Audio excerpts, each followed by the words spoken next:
So papa for Samu akwa bado ba Adom TV Nkwa Hia adwumadie na ne braso se de ebro momfa ncha ya se bra no biko na ene nkomo no so ehu hia se fata se emienu obi atena se na oti nti mo body kan wa fia amankwa atamaklo Facebook no medamase meba ho na fe ya be appreciate mu nyina wo Facebook/Adom TV so yada mo asese mo agye mo adwa mo afiefie mu nyina yada mo ase wo WhatsApp group no so nyame hira mu nyina nwumre nkomo aye ba bedie no eye myth etwa blood donation ho ahia se wo twi moja ma ya na ebi mu onsam keka ho na moja twe na so no edi nti na wo se obi a ye twi moja bina da ba yi eye wiase nyina da ye yesi ho bodawro afa moja twe ho nti na wo se Nkwa Hia ye di ho nkomo ne ehunu faso a wo so se wodofo bi nyare ya na wo nyare nkwa yaresabia ye ka moja twe ho adesem a obefa ne tra keke medofo ye bewie no wo hu sa de chi edwoda bia e hospital bia ben wo no eni die kwa so no akọ no akọtwe moja na de agye wonu ya bi enkwa ye na endpoint homeopathic clinic ase papa yare bia ha wo free 3 besti form yenko endpoint wo no beboa ye na de eni kan se Father's Day nyame ya Adom 19th ochena na wochwe gya no moda nti endpoint homeopathic clinic ne Adom FM work and happiness ene dwaso nsema kan ho abom endpoint nkrabata bia fathers no yesomo mfamo papa momra endpoint office bia wonim endpoint homeopathic clinic osefa wo father bra no checking the prostate ne man free oko hospital ya hu sika nanso Father's Day endpoint say we eno de be hye jamo enmunyam nti wo a wo akiri ne bencheye ba bia wo bia wonim se endpoint tena bia ewo no efiada ebei na yese wako ehonum na fe wako check o papa prostate no ubedi kan frɛ doctor nso a kamani beso 0244867086 0244867068 0244867068 na wafrɛ doctor Duboaten na babia ne offices ne wo clinic ne wo bia efiada twu papa fa ne kɔ yenko check ne prostate no nko akoko plus for ye do won ase yenkura aduane akora wanya abosumi nsia so ye exclusive se wanye nya akoko plus ni bi ne fa fra akora na aduane odidi a eboa ne pa St Thomas Eye Hospital wani hu hawo problem bi ekoso wani no yenko St Thomas Eye Hospital no bon hweye Fabric Center Daroma no wama me fabric papa bi e dia Shebra Liran collection or Instagram wono so designer okọ Instagram so a Fabric Center so ewo page 1 salon so and ayemiti kama ede amame enti minua Bema Steven adai ba enso ewo ha nwumre wono eni kasamafo ewo National Blood Service Ghana National Blood Service Ghana one headquarters hono wo enti eba moja twe moja mu enkomodie no me free mu enye yi oba beboa ye na fe die kire wadwen bia wo ho no pani no wabaha onye pe onne kasamo mu fa questions ne tata no mame na ono nsu enyia no happy birthday enko Emma Inshira Addison wo Globin School ewo Tabora number 2 from omame eno papa Mr. and Mrs. Anderson eni abusuani nyina mo we show a happy birthday nyame nhyira nyame nyo kese kosi so be kese wudi nhyira no erade ma nhyira bu nhyira nyina so nyo dia nyame nhyira papa Steven adai ba enwumre yamoajo edase na bibia boko de erade Adom edase papa wo abotre ne adaje wanya de amaye ntimesa momra Facebook na wo question bia de ba ho so e be yia no de ama nyame ya Adom ebenada eye da ye bodawro afa moja twe eho ba na memendente o se edi ho nkomo ansa na eda no akra aba yaka se moja twe kura no ye de a medase na afeso me de nchia kese e de ama ahwefo nyina na nwumri se eja Adom soso yane mu ana di dwuma yinti asida kese enkoma mo pa ejemuso na ye ka moja twetwe dwumadi ya em se enya de foforo ewo oman mu ana se wiase afande nyina na de tie ni se de dasani bia etoda yare etimi ba na ye de wo beko asipiti na doctor a prescribe eduro ama se fa eduro no ne nyankwa no saa pepepe na moja nso etie nipa bebre na nso enkwa ejina emoja yɛde bɛma wɔ mo so ɛno nti sɛ obi kɔ ayaresabea na sɛ ne condition no ɛyɛ very very intense ana critical doctor etimi recommend sɛ ɔsɛ saa nipa no yɛma ne mogya ansana watimi asaba enkomo biom ɛno nti ɛho behia sɛ abre ne abre nyinaa no yɛbɛtimi atwe mogya na yɛde ama saafoɔ no na de tie ne sɛ mogya no so sɛ ɛnyɛ sɛ ade a wobɛtimi akɔ drugstore bia na wakɔ akɔtɔ mogya ne nti no etwa sɛ menu mienu ɛna yɛde ɛto yɛ ho so sɛ yɛbɛtimi ɛyiye mogya na yɛde agye afoforo enkwa nti maybe say condition be ne hia mogya yare be ne hia mogya ɛno de bebrebe edikan em say common ones are yenim ɛyɛ sɛ obi a wanya accident ana sɛ car kwanhyia enye car kwanhyia kwa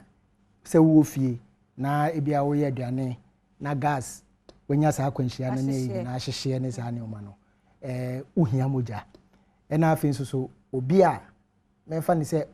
matitude a ɛkɔ awo so bi wo ha mogya timi tu no saa etwa sɛ saa nipa no yɛma ne mogya ansa na watimi asan aba nkwam biom saa nso so na obi bia condition bia ehia surgery bia no so ohia mogya sickle cell patients nyina ehia mogya obi wo nso so a ansa na doctor ebe kasa wo be yɛ surgery na nkasa kra no etwa sɛ yɛma mogya ne bi ansa na watimi ya start process no eno nti mogya de yade a ehu hia papa eyiye ema enipedua no is last week kra nkoma yedi hemophilia omuso yeso omu hia mogya papa na bese saa omu kra de na ebi mu de emergency for no kra de na ehɔ no a nti akoba ne sɛ obia condition bi depends on wo de wo hia mogya no ekwan be na sɛ ye hia mogya process na tie the process ne de nka enye den kra na nso so yakoye nipa de na enipa ho adwuma nso ene ye nti no etoda eya na frustration kakra ewo na de tie ne say first condition agi say doctor ena recommend say ohia mogya ansana yetini ede wako blood bank ana say be bia o say ye ma mogya no ansana won sa aka bi eno nti doctor prescribe say ohia mogya there's no way o say obia keke etini ekase ohia mogya ena afin so say doctor recommend say ohia mogya obema o paper I say prescription form na wama wo wankasa no nipa ohia mogya no wo sample obetwe mogya no sample e de aka paper na ana say prescription na the amount no na patient no na the amount se bia wo patient na nkasa wontimi wo condition ti wontimi em follow process na o relative bi o bia no ono e na ye de saa de ne be hye ne nsa na o de akọ blood bank the hospital bia wo bia no ye wo blood bank wo nti wo de kwa sample na ye de amount no eno e na lab technician no e be den o de e be ye cross match e free bi cross match na che say opese o hwese wo wankasa no wo mogya ne type ben e na o say ye de ma enka ne no bebre na ye blood transfusion na bebre na enya complications bebre if you say na that time no ye ntimi identify blood groups a ene obia de eyepe nti no yetimi de obia de e de ma nti after that no obehu say wenya reaction bebre na so say no enyoma asesa eno nti say the sample ne ma na de ko lab ho na ye be ye cross match no ne hu say okay ebi a wo ye o nti wo hia o ana say e ana say b sanetie nti ye yes process ni wi a ansana yetimi hu say okay o type ni ansana yetimi ama o sa mogya no na doctor no de o say odi bia no na odi aye we are working I say as o kan ya as I say ya be 5 million ni awie na ansa kan ye beto so baba memra Facebook adofo bia credit card wo mo questions no aba no wona ehwe enyonam Cynthia epeso wo hunu de ntia hospitals ni bie no wo mo eton mogya no ebi omo ton mogya no obi adonate no ebi ntia no yebeyi no de amasana Mohammed wo brekum eno ono hwe ye mfiri Nancy Asamoa enso ewo nkawe ochia ne maame mama Eva odase Asana Mohammed enso medase ko adi se what is a ma donate blood na no krebe ni woman again no can a B+ blood donor give blood to a B negative patient or something no ora ade be ya no de amana amavan so HIA e wo hantifro nua safia amankwa tamaklo ne pani atena se ne mojatwe ehu komo ene yedie ene adwene bi a ye wo fa ho twimoja na ye de kwaji sesensem bebrenti ama ese nkofo kran hyeda nyiwo mu yam kran twimoja ne ma because wo twimoja ma wo be wie je ya sa aton ama ni nyina ye adwene a ama emese eka ho binti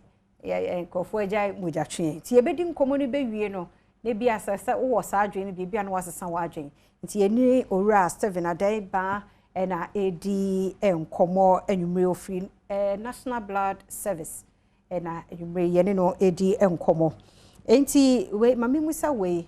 hospital bia hospital not even clinic hospital bia or blood bank sabe pepeneti na clinics nso clinics there be na polyclinics nso polyclinics nso blood bank if you say omunya cases a ehia say etimi air transfusion enti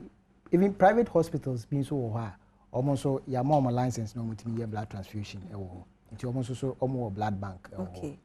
okay enti yamra de na wo kire say before wo ba be gi moja no na doctor na de ama wo form ya twon sample na ya de behu say enti no sa no wo ba ni free ana wo money free if it's a lab no so instruments ene normal ya de ehwehwe moja no muni ade no ni nyina no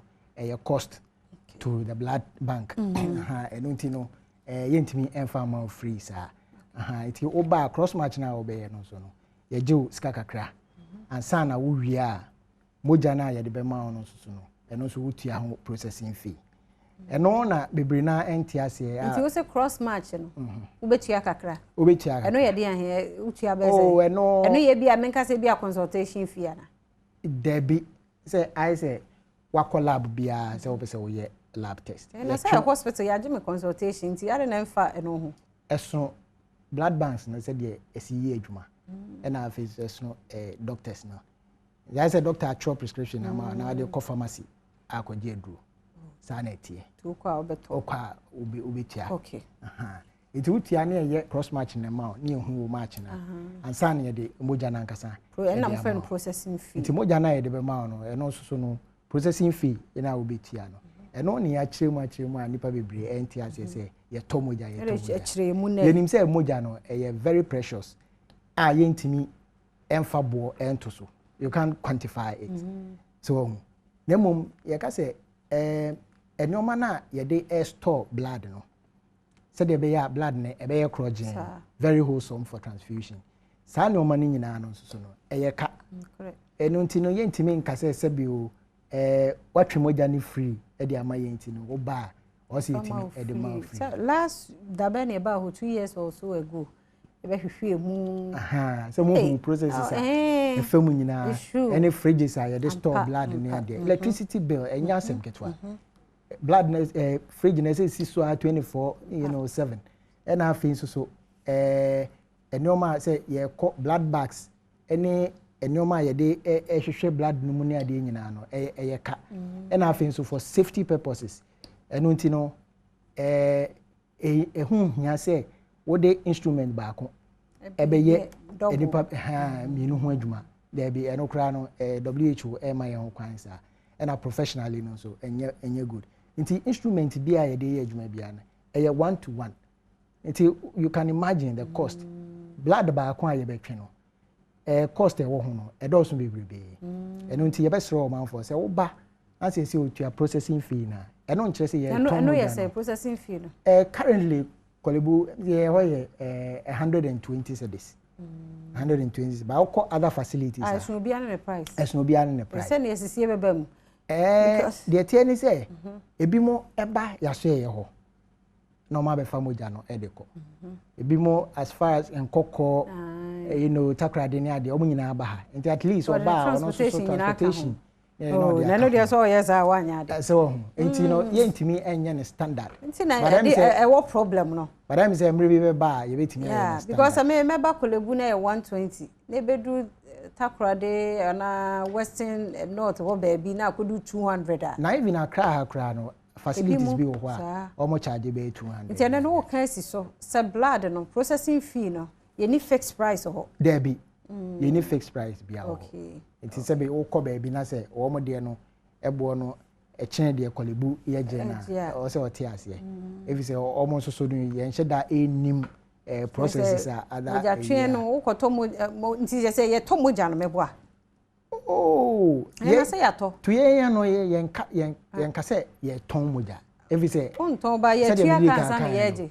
but once a esika exchange hands obi a we ti wo mo mi anyi ntum say yato because dey ya to dey yato because explanation and senka obi antimi enye yi o won say moja no sebe ehiafo eje esikafo nso so eje enti say ye ton moja na and the highest bidder and obey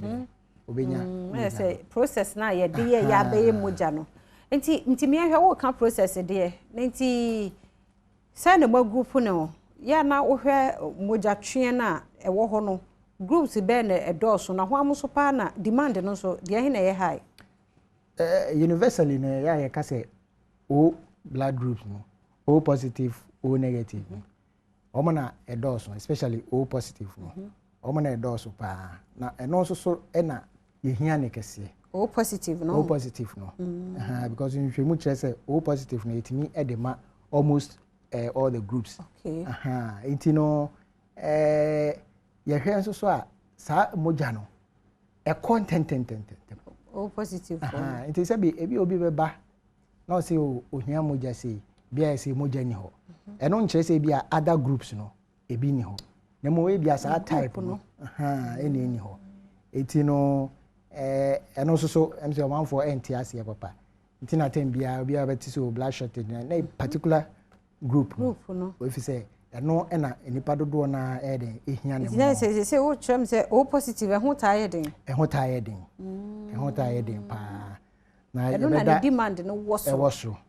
na Ghana so ye hwe population na em say dodo na so na ye o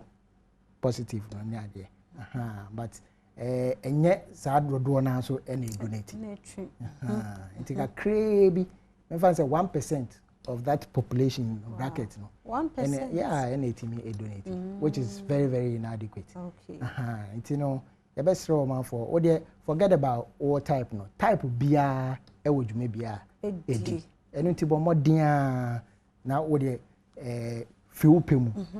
na koyi moja de nti ama fiu pemu no fo no ye jai ne ono afiri ni pemu abetwen edu ono so anani busu ani so no obe bra mi wa mama ne card kire se wo ye yi omudin de se dona enso wonya eno na ama se fiu pemu fo no mabie mu no watwen obi ho a wo de emie phone lines ne ehwe because watwen so ni nua ba bi ko a wo ye so wo pebie obresa nti ama abambu aba wono mafem sa de moja ya na de wo kana no kre yajitum say process na na system no enye very smooth sa there frustration kakra our system no na de tie ni say say the medical kan moja no as and when na eba no na ekọ enti bi a wo why fortunate say bi a wo donate sa bi a be 10 times enso so unya case bia na enso so moja no eji afoforo nkwa enye say umoja no eda bank ho no dey sa what you say and idea ba ko so say eti ase ni say 35 days pepepe na moja no I expire nti say watwe moja be a year ago yama card all right now after a year when your issue no aba na be at that particular point in time no we type no cry bi ni ho na ese moja ni ho a eden a we ni pa on ti ase say ade na matwe moja enti enye say otwe moja 1 year ago no moja no eda bank ho na ho ba so no na ese treating as a protocol no in most cases no yeah ni say si enye ni bi ya so ye ho kra na yetimi efre ye other facilities no make sure say ye benye bi e de ama na the omanfo so enti ase ni say sometimes we say so obi hia moja especially in emergency case sana ya na nipa no why so frustrated enti de o be ka kire ni bia no no why den odi so enti e bi wo ho a doctor amount slip no ene we se fabra blood bank ni enye wo ba wa be show bi wo wo hia moja metimi aboa na wa ye is that also why frustrated into no untimi entwen process na e ma ni ye ana se obi nso wo ho a o bi a minimum obi na wa frɛ nipa no o se o twen me brɛ me de moja ne beba nti sa system ni na e wo ho a se yetimi eliminate sa no e wo system no ma me feel say and some of the frustrations that patients need to go through no beba form to o che me say 35 days in a month say be 3 weeks so na awu na expire na ma to agu. But the good thing is that you train 35 days no cry enso. Okay. If you say every day Kolebu any southern zonal blood center no cry. If say every day also it me supply 450 units of blood to hospitals and health facilities around us. Nti e ba ya na eko nti 35 days no cry na entwen and no mpo na expire sa na tie ye pe bi kura so mu nti I see nti mo bia anya worried say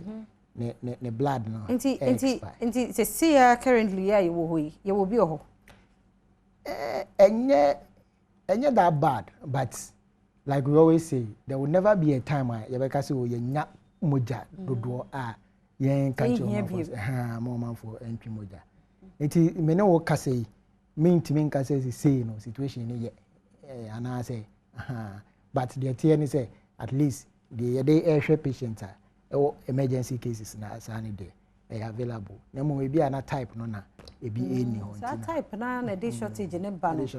nti the air ni say your database of all the groups nti for example say uno air shortage sana na also itimi efrefre omanfo na send you messages and say oh, you are due to say obeyi moja there's more database or more attrition donors no say pepe na bibi o ha mo de ma wo mana package bi o o donate we I said ni date so you are due mo frefre wo mu ese ne wo betwe moja ni wie nkwa de a entimi nja sawa ayina na mo de mo doko ya and I say why no fiscal cash there be cash there na me kan wontimi enfa cost ni nya ma mo ra na ba fom is it best roman for mama ra na emma because it's cases e ba no anodin the cases be na emergency waka emergency cases be pa na accidents and I think so ma maternity a serious I mean the Kolebu maternity block na the highest consuming facility from there then you go to cardio surgical and all that accident unit so consume pa show kada for yi and then obi da form no we na twa sa fo ni nyina eba and I think so enkoda sisi no surgical case no hwa nkra cases ewum pa cases e bia sickle cell obi o wana just say ne bones issues bi aba ho any ande recently in your case we am say GBT4 there be na omo support nipa no akra ketwa oje moja beye 25 units. Yes. Wow, half of I'm telling you 450 na mo supply ma southern and adwoni ye frɛ ahomache ne ye frɛ eno kra no na yenyanye surgery no say why anemic to the extent say was yetimi e man sustaining no till say obey okay ansana 25 I'm telling you it no enye easy enye easy kra enti mesre omanfo me yanka say o incentives bi enim ana say ye ton moja me pebia me bre ne sa ne o maninti no me jai moja twe eye civic responsibility and I think so ade a etimi edege afoforo nkwa obi o awunim no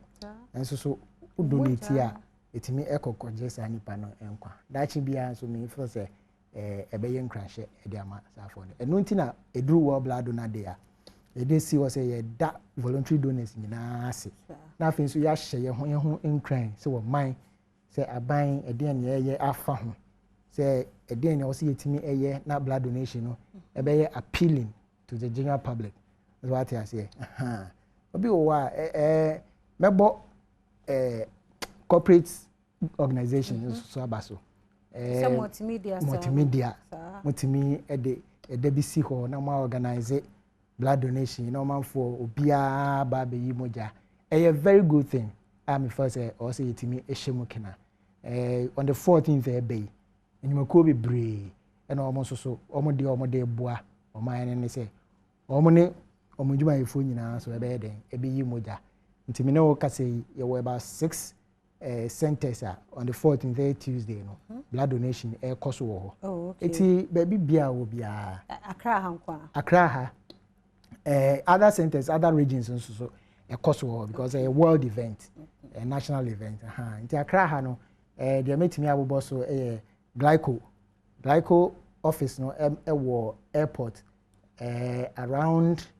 Shangri-La area ho omo ye blood donation kese pa wo ho no on the 14th no and I think so University of Ghana medical center ho new one no Legon campus ho and also so call her blood donation kese pa ekoso and I think so ba national blood service ya share ho so kese pa ekoso very interesting nti obi wo wa donate bi da take this opportunity and then make sure you donate blood sa mama yentwe moja ni bi emma na vet asare echiaye wo hweye wo twifo Samuel Hia enso wa ha chumberi maset enso hweye Teresa Oponso de ne de aba Lindo wusu ogoso ene wo hweye ochia ni parent wo kumawu raso ena afe akeseme Ebenezer se hubekwai wono so wa ha se Ernest na love enso abaha ene wana kayada mwase papa samonso maji atum na mo hweye nti no said ye kana benada we no da ye twi moja nti ba bia utimi bo se center bia kura ni ho a wo de se hospital bi kura na ben wo na bowura mu abusa wo mo ne ye twi moja ne wiase nyina da ye bodewura twi moja timi so mpese me twi bia nyame be hyirawo na be hyirawo papa fi se ye nuanom ne abusuafo bi ehia moja no se wo moja na akotwe ye na je sa nipa ne nkwa bia na wo anya so mfa so da enso woni mo moja akra age wo mo nyame hira mo wa mo twetwe no nyame hira mo papa ne ba said Tuesday we free school ma betwe bi eta no ho papa nti enkura no munyina ana enkura de wo mo twetwe bi on me pa cho from what age free 17 years up to 60 years ne wa ye lucky kame ya me so ne sa de no kwotwe bi ma we below 17 there untimi ne ya wo fo mo me enhye no so unya 17 a untimi ntwi moja nti ye ne enkura mo store ma ye nyame adom a mudu ope mo ye first mo hiti 17 na na se ya twemo kokolebu ya kwotwetwemo na ja yetimi agege akra bi enkwa but interestingly say you call second cycle institutions na mo say nkra no omo twemo ja na pa by a very particular about the age group no but bebre na so e wo a obi wo say oh me pese me twi bi so onya nnu sa age ni nti utimi say I say competition bia warm from that side omo nyini kura na yeso omo ntwe omo ntwe but the problem is omo wie school no omo ba out na difficult kakra but no so no ye ho hihye a ebetimi sustain you okay na ayi mojatwe no ya na months no mate se months bi wo hono mu a asetimi kokora wo fom ya na demand wo so ya na ye months be no true especially December Christmas period any Easter time and it's our time yentimi hu but nhwemu kakra ya ni se bia sa time no na accidents ne issues be at TCC ni ade na bebre na so prefer say at the end of the year doctors no we be schedule omo surgery appointment no to that time no it do that time na ho oden pa na afin so ye hu se edu Christmas ne Easter period na Christian community no bebre na fasting ne ade nti onya de ombetimi atwemoja nti na ho oden papa na edu sa time so na nkora no bebre na makwan omo ofie nti no sa na eba no okay nti edu sa time na ye emphasis ni say ye pese corporate organization no bemu it is bia modu anniversary na say we event bia obetimi the blood donation birthday granaja say ekrofo eye pa edrum birthday a no more mobilize ekrofo no more ba be donate. Okay. So no so enye bad koja sempa furniture works wo Adom TV page Facebook ono so ewo Adum Kumase awono share na no wusu buadu Desmond so please ask doc for me onyanru doctor. I'm a donor. I donate almost 2 to 3 times in a year since 2016 till last year. But when my brother was in need, we couldn't get some. Even showing my card after I donate free of charge in a week ago. So I've decided not to donate anymore. They've called me several times after selling blood to me. And one and I make you so. Senior, I'm the Okano. Me knew a change there, but we can only apologize for that. Because subsequently, man can say the old fair money to no to me and tribute. Oh, Mojana Ochiano, I jet a from Kwan. It's unfortunate, say, oh, we drew so no, seeing a Cobano. No more we can assure you, say, next time round. Ekobanisa nti bomodian ne koswa ne yiboja yesrewa. Okay, Otibua Porsche apeso obuse biem say blood transfusion O negative is a universal donor but not O positive. So please ask doctor again because what I know is O plus is for positive blood group only. Pedro Madina and so share ewo Kumase Tano so Kesben Junction and Wome Prosper so ewon kranza akumsa domase buno istino no wo piaga sefia. Thank you pa nyamishra wa chimasafo and wo hwe yemfri Faustino pon and so said you may why fe yeda sekofo do yokono wo Mohammed Moro and so also some hospital charge as high as 1,000 per you or say be more charge 1,000 there. No it's possible. Oh sir. It's possible, which is illegal. What I say, especially private facilities, you know. Now, they also among for so tears in they said the Akrani dia me the example no. Ebi ana uhia more than it abanisa near calculate ni nyina. Ebi a uhia 10 units a e den a bit 1,000. It's true because ba ko cry 100 cedis. Exactly. And yeah, na asa ho keka no so utie patient and family members no no mo keka omo ho me pacho emergencies no nti ewo musa wasa wo ye ne ye because one ye ne ye so na moja na ya amfa the correct one no so wo ho niema etie ba ho keka no to save lives no ya na to say oh from yen side there em say ho keka ne de ewo ho pa if say as and when the request come any ye ho adwuma na say dem si kan so request na ba bebrebe okay enu nti no e bia wo ba na say queue wo ho a e den a o say etimi ehwe first come first serve nti sa na eti nti ye besre say ni nyina mu no e abotre okay e abotre okay nti e den na wo day ni mu e den na ma day no e special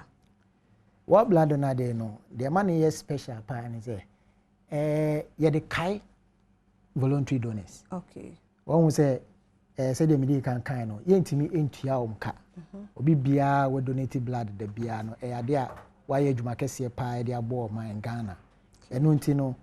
ye de sada na esi ho. E de do ma se papa pa ye na e show mu nkran say dwuma die na modi ama o ma Ghana no esom ye bo pa. Eno nti no matter what frustration you may go through nesa no mani nyina no a day is set aside for you I they recognize them and I feel so also yetimi a campaign kese pa na ye bohu de ru na omanfo bebre na etese blood donation ade a eho hia papa pa yi eno nti also say yetimi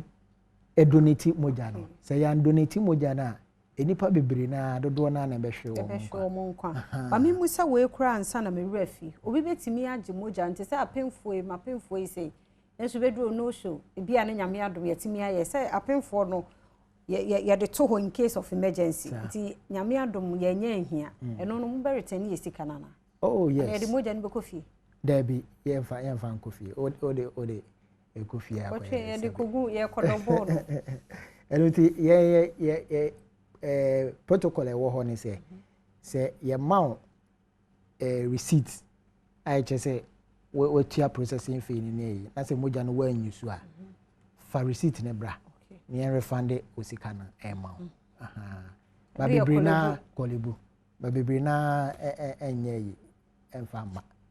obi won so we ka so me the receipt ne ba process no and so take process take time kakra on say the tia ni say ye regulate enoma into processing fee be with your physical cash utia to the bank digital into say all ba for refunder I say I go through another process ho cha obekọ obi o ya ma say be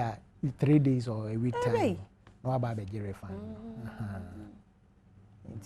anu odin o okay me busa question nkura de no wo say nkura enye so from 17 to what age 60 years to 60 to 60 okay after 60 no first say ofie no akwanimu yempese the pressure ebeto wo so okay nti na cut off point no 60 years okay yeah obi o after 60 kra no ho den also obetimi donate nti abrochire na de o cut off point 66 years okay na ayi Auntie Mary ewa ha o hwe wo ko Bankesim Women Hospital ho no wo o say please educate our men not to be afraid to donate, especially for their pregnant wives. This is a very serious problem. As a member in donate, man member how ne donate. Obia etimi donate. But me can Obama ho na eti say. Oh the a member no donate more. How dey me say member no. Member no donate. Na Kolebuzi say ya the system bia to was a Friday bia no. For labor cases. Sorry, into maternity block. Friday donation for obia say famoja ebra ansana nti emema no bebre na ebe donate ema omoyere no nti em say no it's encouraging but and also one of the myths surrounding blood donation emema no bebre face after donation you become impotent but and also nhwemu bia interest asem no no kre na emum ne tie ni say donate blood often a boosty immune system cry ema onya ahwande foforo oja foforo sanity if say the excess blood na wo mu no eno ene eyi nti na e pompe foforo fresh ones aba nti obia momoni an say obenya sa experience no momoni an say at least one nti so bi betwu moja me kai last time bi ene mo akrai for circle those days na fena ayi Dubai ne beba akwa bi atwe ba ku yo be ma sore hwe ya bubura on na gu form yi o be wa she ya na enti so bi betwu moja ti se bi anyame yadom e benada obi so ba betwu moja den onye before o anopa no oba so ba betwu moja na mre bei ne yesi atwe moja very good emre bia obetimi atwe moja na mom se ewia bo bebre ya enye advisable the thing say answer na obetwe moja no the here say obeye ni say obedidi that's the first so didi e bi be fifi fufu gu ho ne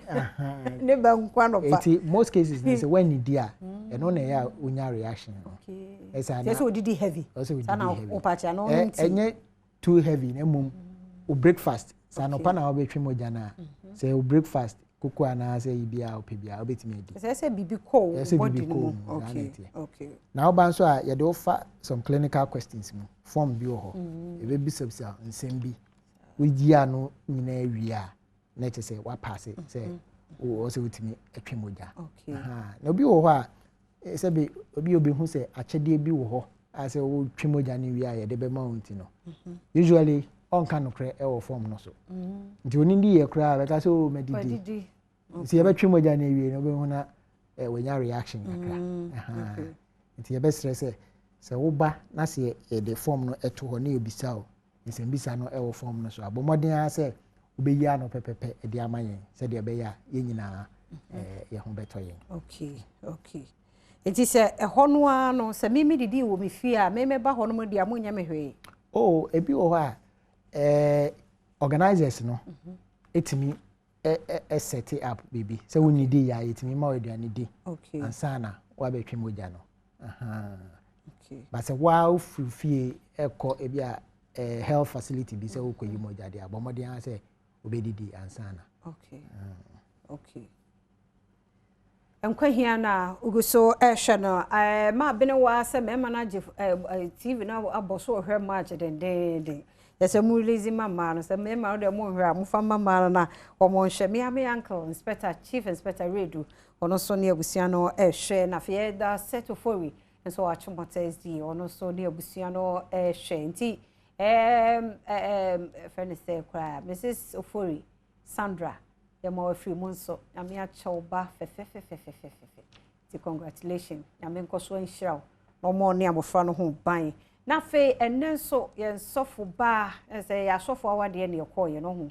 pastor and lady pastor and chaba pastor and lady pastor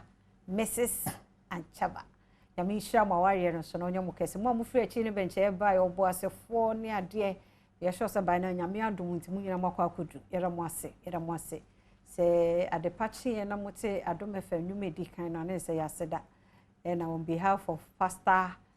and lady pastor Mrs. Anchaba yede mamu nti nyame hia obi oba ye bia yeda mo ase papa enti nkomo no na yede memie phone lines no nkomo we mu de ese me ma etiefo nso ba mu kakra so ya na yenta antemonka 0302211701 702 703 0302211701 702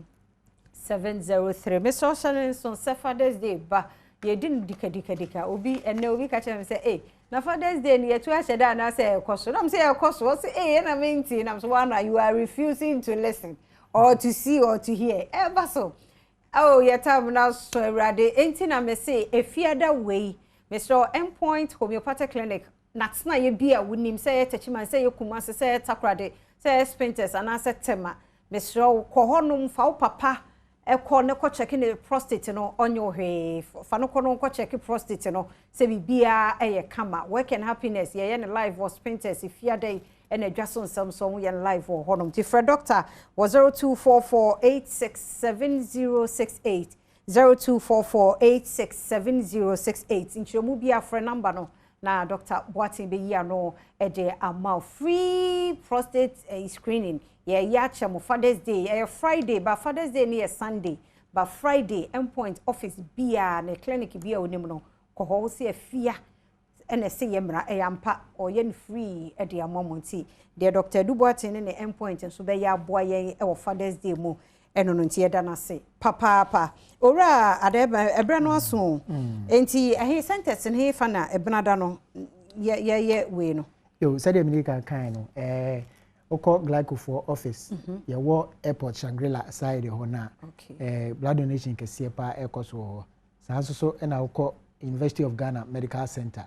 wo Legon campus wa and also so ebi koso ho oba ya so ye National Blood Service ho so a blood donation ekoso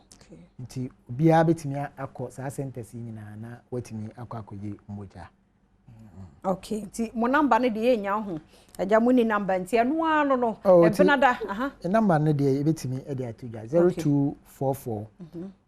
561782 ofra emwa bia o asa kan bi mpacho 0244 561782 and afa your call center line also 0277 501010 okay